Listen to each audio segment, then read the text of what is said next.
할렐루야. 행복하십시오. 성령 충만하십시오.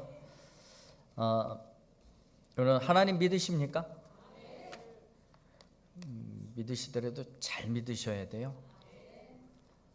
그런데 우리가 하나님 믿는 거 당연한데 여러분 하나님도 우리를 믿으시는 거 아세요? 하나님의 믿음이 우리를 향한 믿음이에요. 하나님도 우리를 믿으세요. 근데 우리를 믿으시는 하나님의 등에 칼을 꽂아서 문제인 거지 하나님도 우리를 믿으십니다. 예수님도요. 예수님이 제자들을 믿었어요. 근데 제자들을 믿었는데 믿고 있었던 제자들에게 배신을 당했습니다. 그러니까 하나님은 계속해서 또 믿을 만한 사람들을 찾고 계세요. 그래서 하나님의 눈들 안에 든 자가 누가 있는가? 그러니까 눈 안에 쏙 들어오는 자, 눈 밖에 난 자가 아니라 눈 안에 들어오는 자. 그래서 찾았던 인물 중에 한 사람이 노아입니다. 노아는 하나님의 눈 안에 든 사람, 그렇게 성경은 표현하고 있습니다. 그러니까 원어의 표현에 의한 것입니다. 노아는 하나님의 눈 안에 쏙 들어온 사람이에요. 그러니까 하나님이 이 타락해져 가고는 세상 속에서 누가 좀 제대로 똑바로 살아가는 사람 없나 봤더니만 노아가 눈에 쏙 들어온 것입니다. 얘구나. 그에게 사명을 주었던 것이죠.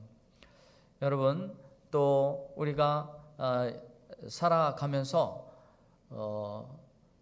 우리가 하나님도 믿기는 하지만 하나님의 믿음도 있어요. 우리를 향한 하나님의 믿음. 거기에 대해서 여러분들이 배반치 않고 나를 믿어주고 나에게 사명을 맡겨주신 그 하나님 앞에 우리는 충성을 다해야 될 줄 믿습니다. 오늘 이 본문 말씀의 내용은요, 예루살렘 멸망에 관한 마지막 비유의 말씀입니다. 예루살렘 멸망에 대한 마지막 비유. 우리 지난주 중까지 우리가 에스겔 말씀을 다 읽었는데 벌써 옛날에 읽었던 것 같은 느낌이 좀 벌써 듭니다. 우리 에스겔 오늘 본문 말씀은 녹슨가마에 관한 비유의 말씀인데 예루살렘이 멸망할 것에 대한 마지막 비유의 말씀입니다. 2절의 말씀을 보면 요 날을 특별히 기억해서 기록해 두어라 라고 말씀하십니다. 인자야 너는 날짜 곧 오늘의 이름을 기록하라. 바벨론 왕이 오늘 예루살렘에 가까이 왔느니라. 그 날짜를 잘 기억하고 상황을 잘 기억해서 어떻게 상황이 돌아가는지 판단하기 위한 근거로 그 날을 잘 기억해 두라고 말씀하고 있습니다. 그리고 요렇게 아홉째 해 열째 달 열째 날에 요 날을 기준으로 1년 6개월 후에 남쪽에 예루살렘이 완전히 멸망하게 됩니다. 이것을 기점으로 1년 반의 세월이 흐른 이후에 남쪽 유다는 완전하게 망하게 됩니다.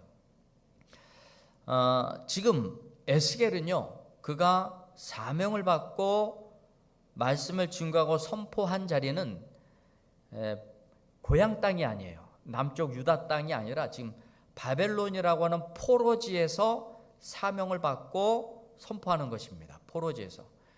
이 포로지에 있기 때문에 나라에서 어떤 일이 벌어질지 몰라요. 근데 날짜를 정확하게 꼬집어서 주십니다. 잘 기억해 두어라. 그래서 그날 어떤 일이 일어나게 되는지 한번 분명하게 살펴봐라. 그래서 지금 멀리 떨어져 있는 포로지에 있는 에스겔에게 주신 그 날짜하고 그 일이 일어나는 본토에서 일어나는 일하고 맞춰보라는 거죠. 그러니까 하나님을 이렇게 날짜를 주시면서 말씀하시는 내용이 예루살렘의 심판입니다. 심판. 하나님이 심판하신다. 어떤 의미를 가지고 있을까요? 하나님이 심판하신다는 것은 하나님이 살아 계신다는 의미입니다. 하나님이 살아 계시지 않으면 심판이고 뭐고 할 게 없잖아요. 그래서 하나님이 우리를 심판하신다는 것은 하나님은 두 눈 시퍼렇게 뜨고 살아 계시다. 그리고 시뻘겋게 뜨고 삼킬 자를 또 하나님은 좀 찾으시는 것이에요. 사자만 우는 사자와 같이 찾는 삼킬자를 찾는 게 아니라 하나님은요 두 눈씩 빨갛게 뜨고 심판하실 자를 찾으시는 거예요. 이 멸망하게 되는 이유, 심판을 받아야만 하는 그 이유를 녹슨 가마로 비유하고 있습니다. 여러분 우리 살펴봤지만 그 녹슨 가마에다가 양을 잡아다가 거기서 맛있게 요리를 해요. 그러면 그 녹슨 가마에다가 아무리 좋은 재료 넣고 아무리 양념을 잘해 놓는다 해도 그 음식이 맛있을까요? 맛없을까요? 여러분은 그 녹슬어 있는 음식 이런 거 못 먹어보셨구나. 제가 한번 먹어봤는데요, 맛이 없어요. 그냥 다 뱉어냅니다. 상황이 그런 거예요. 녹슨 가마솥에다가 아무리 음식을 맛있게 해봤자 맛이 없어요. 그래서 이 좀 맛있게 좀 해볼 양으로 이 녹을 막 닦아내는데 닦여지지도 않아요. 그러니까 마지막으로 결론 낸 것이 이거 그냥 부숴버려라. 이거 소용도 없고 쓸데도 없다. 부숴버려라. 그런 말씀을 하시면서 예루살렘의 멸망을 지금 비유 삼아서 말씀하고 있는 것입니다. 근데 이 녹이요 닦아도 가시질 않는 거예요. 이제는 하나님이 가세를 해서 열심히 벗겨도 벗겨지질 않는 것입니다.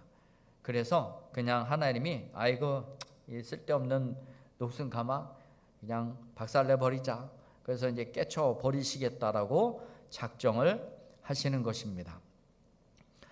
이 12절의 말씀을 보게 되면 이런 말씀이 좀 기록되어 있어요. 이 성읍이 수고함으로 스스로 피곤하나 많은 녹이 그 속에서 벗겨지지 아니하며 불에서도 없어지지 아니하는도다. 그러니까 이 녹이요 없어지질 않는 거예요. 많은 사람들이 수고를 해도 없어지지가 않는 것입니다. 이 녹이 벗겨지지 않는다. 요 단어가 가지고 있는 또 다른 의미가 있다면 이런 것입니다. 이 녹이요 우리나라 성경은 녹으로 번역이 됐지만 원문에는 병들다는 뜻도 있습니다. 병들다는 뜻이 있습니다. 그러니까 녹슨 거를 병들다라고 하는 단어로 표현을 하고 있고, 그리고 벗겨지다라고 하는 이 단어의 뜻은요 끌어안고 가다, 그런 의미를 가지고 있어요. 그러니까 녹이 벗어지지 않는다라고 하는 것은 질병이 있는데, 이 질병을 여러분 질병이 있으면 어떻게 해야 돼요? 병원에 가든지 치료를 받든지. 여러분 치료를 받아야 돼요? 안 받아야 돼요? 받아야 되잖아요. 병 나면 병원에 가서라도 이게 주사라도 맞고 약이라도 먹을 생각을 우리 다 하잖아요. 근데 이 12절에 말씀에 녹이 그 속에서 벗겨지지 아니한다, 이 뜻은요 병을 짊어지고 계속 끌고 가는 거예요. 병이 내게서 떠나가지 않도록 계속해서 끌고 가는 거예요. 병을 짊어 가는 것입니다. 질병을 짊어지고 끌고 가고 있는 것이에요. 이렇게 비유를 하고 있는 것입니다. 이 녹슨 가마, 벗겨도 도무지 벗겨지지 않는 그 죄악의 녹, 그것을 벗겨질 기미가 안 보이자 이제는 그것을 완전히 심판하시기로 작정한 것이죠. 여러분, 이 수많은 죄 중에 그렇게도 벗겨지지 않는 심각한 죄의 제목이 13절에 기록되어 있습니다. 너의 더러운 것들 중에 음란이 그 하나이니라. 음란한 것. 이 음란의 문제는 우상숭배이기도 하지만 우상숭배를 또 음란으로 비유하고 있습니다. 그러니까 이스라엘 백성들이 망하게 된 것은 음란으로 표현되고 있는 우상숭배를 하고 있는 거예요. 음란이라고 하는 것은 깨끗하지 않잖아요. 누가 보더라도 깨끗하지 않습니다. 그런데 이것을 우상 섬기는 것에 비유를 하고 있는 것이죠. 그래서 그들이 얻게 된 명칭이 무엇이냐면, 아무리 지어도 지어내지 않는 그 음란의 죄를 놓고 하나님께서는 그들을 향하여 뭐라고 부르고 있냐면, 3절의 말씀을 보면 너는 이 반역하는 족속에게 이 비유를 베풀어 이르러라. 반역하는 족속. 에스겔 2장 4절의 말씀을 보면 거기에는 또 뭐라고 표현을 하고 있냐면 패역한 족속. 그러니까 이스라엘 백성들을 반역한 족속이요, 패역한 족속이요, 이렇게 부르고 있다는 것입니다. 반역한 족속, 패역한 족속, 원문에는 똑같은 의미로 기록되어 있습니다. 베이트 하메리라고 하는 뜻인데요, 이게 반항의 집, 그런 뜻입니다. 반항의 집. 너희들은 반항의 집이다. 여러분, 이스라엘은요, 원래 명칭이 베이트 하메리, 반항의 집이 아니라 베이트 이스라엘, 이스라엘 족속, 이스라엘의 집, 또는 베델, 하나님의 집, 요게 정상적인 것 아니겠습니까? 그런데 하나님의 집이 아닌 반항하는 집이 되어버렸습니다. 여러분, 베이트 이스라엘, 그런 이스라엘의 집, 이스라엘 족속, 그게 하나님의 집인데, 이스라엘의 다른 이름이 무엇입니까? 야곱이죠. 야곱이 이스라엘로 이름이 바뀌어지게 된 겁니다. 그러면 야곱이 붙들고 살아갔던 것이 무엇입니까? 하나님을 붙들고 살아갔어요. 야곱은 축복을 붙들고 살아갔습니다. 야곱은요, 하나님만 붙드는 삶을 살아갔어요. 그래서 야복 강가에서 그가 보여줬던 게 무엇입니까? 씨름하는 거예요. 하나님 끝까지 붙들어낸 거예요. 천사와 씨름을 하게 되었던 것을 볼 수가 있습니다. 그래서 당신이 내게 축복해 주지 않으면 나는 당신을 보내주지 않겠습니다. 하나님을 꼭 붙드는 인생, 그것이 이스라엘이었어요. 그러니까 이스라엘이 붙들고 있었던 것은 하나님이었는데 어느덧 보니까 이스라엘은 질병을 짊어지고 있어요. 그 질병을 치료받아야 되는데 그 질병을 계속해서 끌고 다녀요. 죄를 끌고 다녀요. 얼마나 답답합니까? 제가 우리 자녀들이 병원을 잘 안 가려고 그래요. 그 뭐 감기도 들고 뭐 그러면 야, 약이라도 좀 빨리 먹어라 그러면 그렇게 안 먹어요, 약은. 그리고 뭐 하루 이틀이면 끝날 거를 며칠을 끌고 가요. 그래서 이제 스스로 뭐 자가 면역을 한대나 속으로 에이 똥을 싸라 이 녀석아 내가 되는데 자가 면역을 한대요. 근데 계속 그거 끌고 가요. 옆에서 지켜보면 훌쩍대고 코 풀고 눈도 붓고 열 때문에 보기가 조금 힘들어요. 그러니까 이스라엘이 그런 거예요. 그 죄 끊어버리고 용서하고 없애버리고 그리고 하나님 앞에 나가야 되는 것이 정상적인데도 불구하고 왜 그 죄를 자꾸 끌고 다니는지, 왜 그 병을 자꾸 끌고 다니는지 이해가 가지 않는 거예요, 도대체. 그래서 결국은 그들에게 주어진 이름, 반역하는 집, 반항하는 족속, 그 이름으로 그들에게 자리 잡고 있다는 것입니다. 지금 이스라엘은요, 질병을 붙들고 살아가고 있습니다.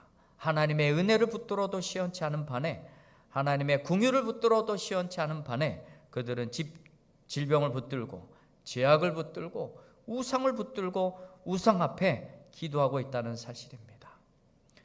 이런 자들에게 하나님은요, 심판을 명하신 것이에요. 내가 왜 심판을 하느냐? 내가 살아있는 거 보여주마. 그런 의미인 거예요. 출애굽기 34장 6절에 보면 여호와는 자비롭고 은혜롭고 노하기를 더디하고 인자와 진실이 많으시다. 그리고 사무엘상 15장 29절에는 이스라엘의 하나님은 거짓이나 결코 변개함이 없으시다. 하나님은 인자하시고 노하기를 더디하시고 자비롭고 은혜로우신 분이에요. 그리고 거짓이나 변개함이 없으시는 분이에요. 이렇게 인내심이 많고 은혜롭고 자비가 많으신 분이 심판을 하겠다. 그 정도 되면은 그 인간은 죽어도 싼 거예요. 그렇지 않습니까? 이 패역한 족속의 특징이 무엇인지 아세요? 교만한 것입니다. 하나님을 한숨 짓게 만드는 거예요. 사울이 그랬습니다. 하나님 한숨 짓게 만들었잖아요. 하나님의 이야기를 듣지도 않고. 그러니까 오죽했으면 하나님이 그 인간을 보면서 한숨을 지었겠습니까? 그래서 폐위시켜버렸잖아요. 노하기를 하나님께서는 더디하시고 은혜로우시고 자비로우신데 그런 분이 참지 않으시고 심판하신다는 것은 그 인간은 죽어 마땅한 인간이 되는 것입니다. 하나님은요, 심판하심을 통해서 하나님의 그 자신의 공의를 드러내시고 정의를 드러내십니다. 하나님이 이 땅에 오시고 예수님이 이 땅 위에 다시 오실 때는요, 심판의 주로 오십니다. 그때는 피해갈 곳이 아무것도 없어요. 그때가 이르기 전에 우리는 우리를 구원하시는 주님께 은혜를 구하고 자비를 구하고 용서를 구하고 그렇게 살아가야 될 줄 믿습니다. 여러분, 죄 짓지 않으려고 참아보신 적 있나요? 그런 노력이라도 하신 적 있나요?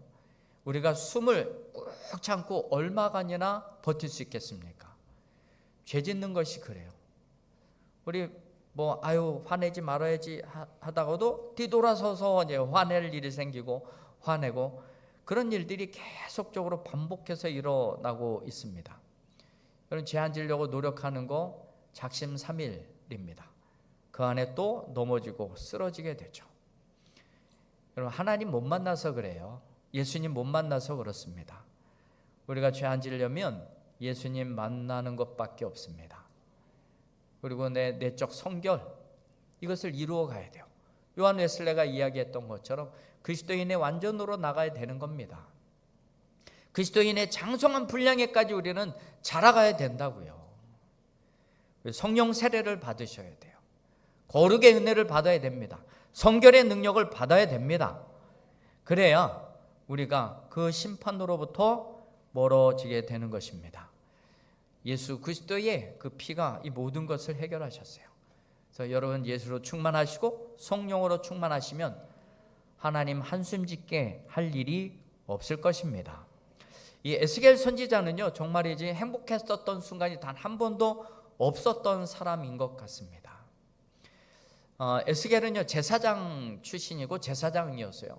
그래서 20살부터 30세까지 그는 제사장이 되기 위한 견습 생활을 해왔습니다. 그래서 30살이 딱 되면 제사장으로 취임해야 되는데 25살에 바벨론의 포로로 끌려가게 되었습니다. 그의 미래가 완전히 파괴되어진 것이죠. 그의 앞날은 어떻게 될지 이제 보장을 받지 못하는 것입니다. 그런데 생각지도 않게 30살 되던 해에, 그리고 또 제사장으로 취임할 만한 그 나이에 그는 제사장 취임이 아니라 하나님께서 그를 부르셔서 예언자로 삼으셨어요. 또 다른 사명을 주신 것입니다. 그래서 그 사명을 가지고 포로지에 있는 유대인들에게 하나님의 말씀을 계속해서 전하는 거예요. 이때는 아직까지 완전하게 예루살렘이 멸망하지 않은 것이라 예루살렘이 멸망할 것에 대한 비전, 또 환상을 다 보여주시고 또 그것에 대한 마지막 비유의 말씀이 오늘 본문 말씀인데, 이런 것들을 통해서 예루살렘이 멸망하게 될 것을 말씀해 주고 있습니다.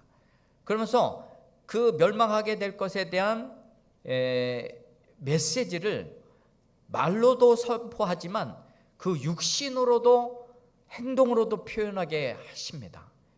그러니까 요거를 우리가 예언자 선포 양식 이런 식으로 선포도 하기도 하지만 행동 양식도 있다. 그러니까 행동을 통해서 그들이 어떻게 될 것인가에 대해서 보여주게 됩니다. 그래서 이 에스겔은요, 하나님이 정말 감당할 수 없는 것을 요구하면서 너희들의 운명이 이렇게 될 것이다, 그렇게 말씀하십니다. 차라리 일 안 하고 말지. 에스겔 왜 멀쩡하게 성전에서 아름답게 좀 하나님 앞에 봉사하고 헌신할 그가 왜 이렇게까지 되었는지 스스로도 정말 알 수 없는 노릇일 것 같아요.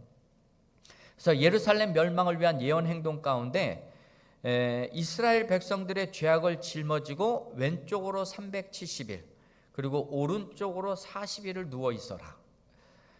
이 370일 동안 뭐로 누워 있는다는 거, 이거 너무 쉽지 않은 일이죠. 이거 번갈아 가면서 좌우로 눕게 하면 얼마나 좋을까요? 그러니까 370일을 노냥 있다가 또 40일을 노냥 오른쪽으로 있다가 얼마나 괴롭습니까? 그리고 또 하나님께서는 입천장을 들러붙게 만들어요. 에스겔의 입천장을 들러붙게 만들어서 말 못하는 자가 되게 하십니다. 그러니까 왜 말 못하는 자가 되게 했냐면 책망도 하지 못하도록. 여러분, 이런 거 생각하면 때로는 책망 듣는 것도 우리가 복입니다. 책망을 듣고 꾸중을 듣는 것도 우리는 복이에요. 왜냐하면 듣고 회개할 수가 있잖아요. 돌이킬 수가 있고 뉘우칠 수가 있잖아요. 근데 하나님은 에스겔에게 입천장에다 철을 딱 붙여놓고 책망도 못하도록 하셨어요. 꾸짖지 못하도록. 축복은 둘째치고 책망의 말씀도 전하지 못하도록. 결국은 회개하지 못하게 하기 위한 것이고 너희들은 심판을 받아야만 마땅하다라고 하는 메시지를 주기 위한 것이죠.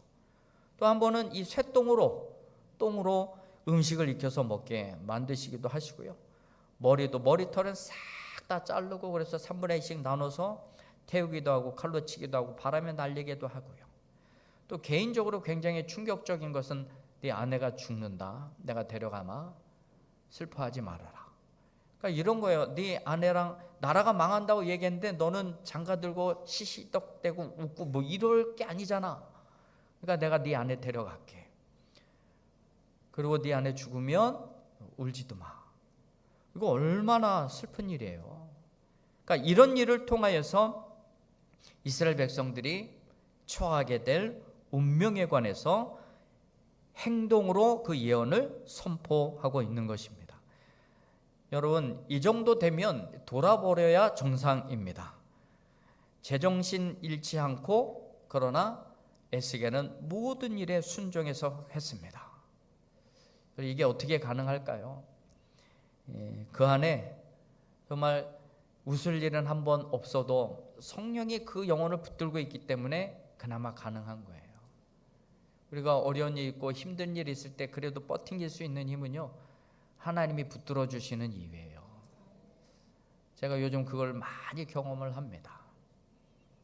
이 상황에서 그래도 하나님이 붙들어 주시니까 웃을 수 있고 그래도 기도할 수가 있고, 아니 기도하니까 하나님이 버팅길 힘을 주시더라고요. 그러니까 에스겔이 그런 거예요. 에스겔이 하나님이 예언자적 사명을 주면서 하나님이 함께 하심을 보게 하셨고, 이제 그는 이 모든 것을 행하면서도 잘 감당해 나갈 수 있는 힘과 은혜가 생기게 되었던 것이죠. 이런 예루살렘에 관한 멸망이 선포되었을 때 그 유다 백성, 이스라엘 백성들이 성질이 나가지고요, 이 전승에 의하면 이 에스겔을 말에다가 묶어갖고 질질 끌고 다녔대요. 그래서 돌짝밭을 달렸다고 합니다. 그 돌에 툭툭 부딪히면서 살도 터지고 뼈가 부러지고 그러면서 에스겔이 순교를 했다고 합니다. 여러분, 말씀드리고 싶은 것은 에스겔이 이 사명을 어떻게 감당을 했을까? 첫 번째는요, 말씀드린 대로 성령의 힘, 그리고 두 번째는 말씀의 힘입니다. 말씀의 힘. 이 에스겔은 요시야의 부흥 세대입니다. 종교개혁 때의 말씀의 부흥을 경험한 사람이었어요. 그때 말씀의 능력이 어떤 것인지, 말씀을 통해서 회개되고 나라가 거룩하여지고 정결하게 된 것을 그 눈으로 똑바로 바라본 사람이었습니다. 성령의 충만과 말씀의 힘으로 그는 사명을 감당할 수가 있게 되었던 것입니다. 여러분, 우리가 이 땅에 시선을 두고 살아가게 된다면 이 어려움과 고난 속에서 쉽게 지칠 수가 있습니다.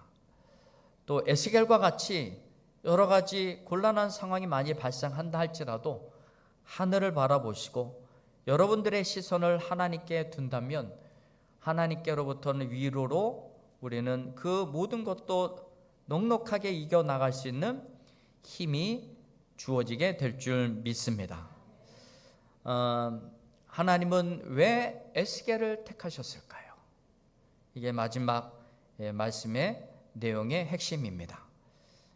하나님의 입장에서는요, 그래도 에스겔밖에 믿을 사람이 없었던 거예요. 그래도 내가 너를 믿는다. 내가 너를 믿으니까 너에게 이 일을 맡긴다. 그겁니다. 믿지 못한 사람 주지도 않아요. 하나님은 그렇게 하나님이 믿을 만한 사람을 찾고 계세요. 그래서 찾았던 사람이 욥도 찾았고 노아도 찾았고요. 이 참으로 어이없게 전승에 의한 것이지만 순교를 당한 이 에스겔을 하나님이 정말 맨발로 달려가서 안아주지 않았을까요? 고맙다, 고맙다. 다른 사람 하기 싫어하고 피해가는 거 네가 정말 잘 감당해줘서 고맙다. 내가 너무 힘든 일만 시켜서 참으로 미안하구나. 그런데 이 어려운 일 너가 아니면 누가 맡아주겠느냐. 그런 마음으로 내가 너에게 맡겼다. 그리고 내가 믿은 만큼 너는 나에게 순종을 잘 해주었고 잘 버텨주어서 정말 고맙구나. 여러분, 에스겔을 그렇게 하나님이 맞이하셨을 것 같습니다. 여러분, 우리가 하나님을 믿기도 해야 되지만 하나님도 나를 믿으신다는 사실, 우리가 믿어야 그래도 일을 맡기잖아요. 저도 뭐 임명이나 이런 거 할 때요, 그냥 생각 없이 하는 게 아니에요. 그래도 맡길 만한 사람, 할 만한 사람, 믿을 만한 사람, 그렇게도 힘들어요. 그렇게도 어려워요. 그래도 그나마 믿을 만한 사람들을 일을 맡기고 합니다. 그러면 그 마음을 좀 안다면 하나님 앞에 나를 그래도 믿어서 맡겨줬는데 최소한 등에 칼을 꽂지는 말자. 이 마음 가지고 따라오신다면 우리 행복하게 사역을 감당하고 교회도 부흥하게 될 줄 믿습니다. 하나님, 여러분 믿으십니다. 여러분 믿음에 잘 반응하시고 또 하나님께 영광 돌리시는 우리 모두가 될 수 있게 되기를 주님의 이름으로 축원드립니다. 기도하겠습니다. 우리 함께